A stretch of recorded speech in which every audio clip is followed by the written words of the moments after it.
সেই মুছলমান পুলিং বুথত অৰুণোদয়ো কাম কৰা নাই, প্ৰধানমন্ত্ৰী আৱাস যোজনাও কাম কৰা নাই, ৰেচনেও কাম কৰা নাই, ৰাস্তায়ো কাম কৰা নাই, এক জাগাত ভোট দি দিছে।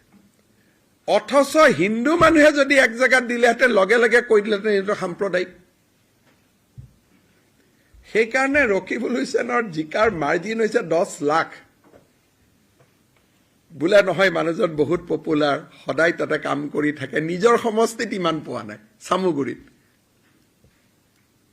চামুগুৰিত নোপোৱা ভোটো ধুবুৰীত পাইছে। তাৰমানে তেওঁ পোৱা কাৰণে মই ভাল পাইছো, এইটোলৈ কোনো অসুবিধা নাই। কিন্তু ধ্ৰুৱীকৰণ কোনে কৰিছে?